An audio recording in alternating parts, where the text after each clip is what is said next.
First episode में देखा कि विलो की मर्डर हो चुकी है। चलिए जानते हैं कैसे मर्डर हुई। चीफ जस्टिस दूसरे पुलिस स्टेशन को वो केस सौंप देती हैं। फिर विवेक के पास एक कॉल आता है और उनका सर वो केस के लिए उसे बुलाते हैं। फिर ठीक विवेक पुलिस स्टेशन आ जाता है एसआई रमर से मिलने और वो केस के फाइल लेके उसे बोलता है चलने के लिए विघ्नेश के पास। वो लोग दोनों आ जाते विघ्नेश से। विवेक पूछता है कि क्या हुआ, वो कुछ नहीं बताता। फिर वो लोग आते हैं विलो के घर। उसके घर आकर उसके रूम में चेक करते हैं तो उन्हें उनके बुक में कुछ मिलता है जो लिखा हुआ रहता है टी। फिर उसकी मम्मी से पूछते हैं कि उसका कोई लव का चक्कर था, वो मना करते हैं नहीं। फिर उनके घर वालों से सबसे पूछते हैं तो बोलते हैं कि विलो बहुत अच्छी लड़की थी। फिर वो लोग आ जाते हैं एलेक्स से मिलने के लिए। एलेक्स को कुछ इन्फॉर्मेशन निकालने के लिए विवेक बताता है। फिर उसी टाइम विवेक विलो का वीडियो दिखाता है। चलिए जानते हैं आगे हुआ क्या। विवेक और एसआई रमन फिर वही जगह आ जाते हैं जहाँ पर विलो की डेड बॉडी मिली थी। कुछ दूर में विवेक को विलो की ड्रेस मिलती है। वहाँ कैसे गई चले जानते हैं। फिर विलो के घर में एक राइटर की एंट्री होती है। विलो की मम्मा विलो को बुलाकर बोलती है कि जाओ अंकल को रूम दिखा दो। विलो उन्हें ले जाती है रूम दिखाने के लिए। अंदर आते हैं और उन्हें अच्छा लगता है रूम और विलो को बोलते हैं कि ये रूम मुझे बहुत पसंद आया। विलो उन्हें चाबी देके चल जाती है। फिर दिखाया जाता है कि रात को राइटर कुछ टाइप कर रहा था। फिर उसे कुछ सुनाई देता है।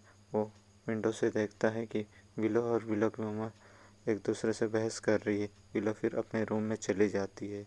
ठीक सबके सोने के बाद विलो टेरेस पे आ जाती है और वहाँ पर राइटर भी रहता है। राइटर को देखकर विलो डर जाती है और फिर वो अपने पापा के बारे कुछ बताती है। फिर वो बोलती है मुझे मामा से दूर रहने के लिए किसी से भी शादी करना पड़े तो मैं कर लूँगी।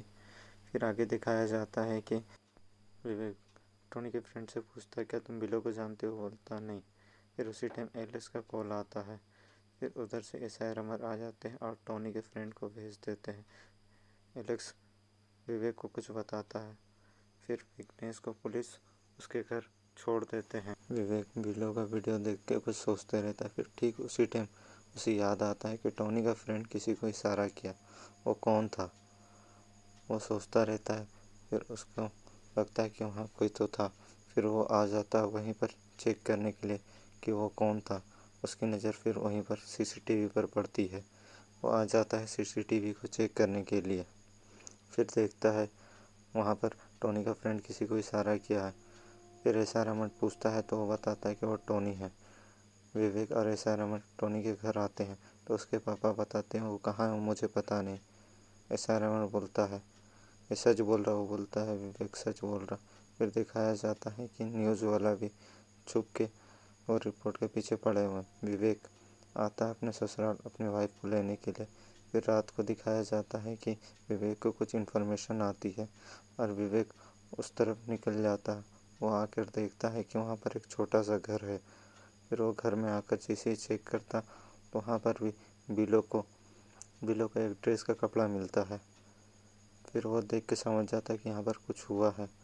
फिर वहाँ जांच करने के लिए वो एक फॉरेंसिक वाले को बुलाता है। वो आते हैं चेक करने के लिए।